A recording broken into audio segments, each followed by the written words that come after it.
ಇಂಡಿಯಾದಲ್ಲಿ 7 ಜನ ಮಿನಿಸ್ಟರ್ಸ್ ಆಗಿದ್ದಾರೆ, 8 ಜನ ಮಿನಿಸ್ಟರ್ಸ್ ಆಗಿದ್ದಾರೆ. ಅಂದರೆ ಸೌತ್ ಇಂಡಿಯಾದಲ್ಲಿ ಎಕ್ಸ್ಪೆಂಡ್ ಮಾಡೋದಕ್ಕೆ ಏನಾದರೂ ಈ ಥರದ ಒಂದು ಪ್ರಯತ್ನ ಮಾಡ್ತಾರೆ ಸರ್ ಬಿಜೆಪಿನ ಮೋದಿಯವರು?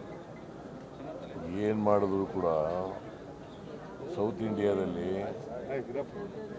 ಇಂಡಿಯಾದಲ್ಲಿ ಬಿಜೆಪಿನ ಬೆಂಬಲಿಸಲ್ಲ. ಯಾಕಂತಂದರೆ ಅದು RSS ಬೇಸಿರ್ತಕ್ಕಂಥ ಪಾರ್ಟಿ, RSSನ ಮುಖವಾಡ, ಅದು ರಾಜಕೀಯ ಮುಖವಾಡ. ಹಾಗಾಗಿ ಸೌತ್ ಇಂಡಿಯಾದವರು ಯಾರು ಸಪೋರ್ಟ್ ಮಾಡೋದು.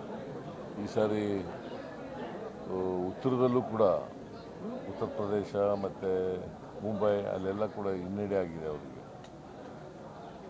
ಸೊ ಇವತ್ತು ನೋಡಿ ಒಬ್ಬ RSSನವರು ಹೇಳಿದ್ದಾನೆ, ಅಹಂಕಾರ ಇದ್ದರೆ ಜನ ಅದಕ್ಕೆ ಸರಿಯಾಗಿ ಪಾಠ ಕಲಿಸಿದ್ದಾರೆ. ಆದ್ರೂ ಅಷ್ಟೊಂದು ವಿಂಡಿಕ್ಟಿವ್ ಆಗಿ ಇವತ್ತು ಇವ್ರಿಗೆ ರಾಯ್ಗೆ ಅರೆಸ್ಟ್ ಮಾಡಿ ಅಂತ ಹೇಳಿದಾರಲ್ಲ ಸರ್, ಯಾವುದೋ ಒಂದು ಸ್ಟೇಟ್ಮೆಂಟ್ 2010 ಕೊಟ್ಟಿರೋದು. ವಿಂಡಿಕ್ಟಿವ್ ಪಾಲಿಟಿಕ್ಸ್ ಮಾಡೋದೇ ಅವರ ಕೆಲಸ. ಎದುರಿಸೋದು, ಬೆದರಿಸೋದು, ED ಉಪಯೋಗಿಸೋದು, ಇನ್ಕಮ್ ಟ್ಯಾಕ್ಸ್ ಉಪಯೋಗಿಸೋದು, CBI ಉಪಯೋಗಿಸೋದು, ಇದನ್ನು ಮೊದಲಿಂದ ಮಾಡ್ಕೊಬರ್ತಾ ಇದ್ದಾರೆ, ಈಗಲೂ ಮಾಡ್ತಾ ಇದ್ದಾರೆ. ಸೊ ಅದಕ್ಕಾಗಿ ಜನ ಅವ್ರಿಗೆ ಈ ಸಾರಿ ಬಹುಮತ ಕೊಡಲಿಲ್ಲ. ಸರ್, ದೇವೇಗೌಡರ ಕುಟುಂಬದ ನಂತರ ಈಗ ಯಡಿಯೂರಪ್ಪ ಅವ್ರ ಕುಟುಂಬನ ಟಾರ್ಗೆಟ್ ಮಾಡಿದ್ದಾನೆ ಅಂತ ಕುಮಾರಸ್ವಾಮಿ ಹೇಳಿದ್ದಾರೆ. ಅದೇ ನಮ್ಮ ಮೇಲೆ ಕೇಸ್ ಹಾಕಿದ್ರೆ ಅದು ಟಾರ್ಗೆಟ್ ಅಲ್ವಾ?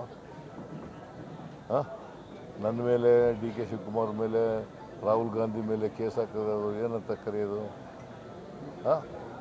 ರಾಹುಲ್ ಗಾಂಧಿ ಅವ್ರ ಮೆಂಬರ್ಶಿಪ್ನೇ ರದ್ದುಗೊಳಿಸಿದ್ರು, ಅದಕ್ಕೆ ಏನಂತ ಕರೆಯೋದು?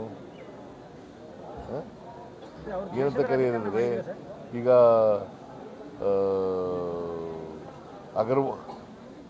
ಅಗರ್ವಾಲ್ ಯಾರು ಡೆಲ್ಲಿ ಮುಖ್ಯಮಂತ್ರಿ, ಅವ್ರನ್ನ ಜೈಲಿಗೆ ಕಳಿಸ್ಬಿಟ್ರು. ಅದೇನದು ಏನಂತ ಕರೆಯೋದು? ಅದನ್ನು ದ್ವೇಷದ ರಾಜಕಾರಣ ಅಂತ ಕರಿಬೇಕೋ ಇಲ್ಲ ಪ್ರೀತಿ ರಾಜಕಾರಣ ಅಂತ ಕರಿಬೇಕೋ?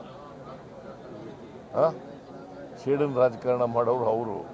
ನಾವು ಯಾವತ್ತೂ ಕೂಡ ಶೇಡನ್ ರಾಜಕಾರಣ ಮಾಡಲ್ಲ.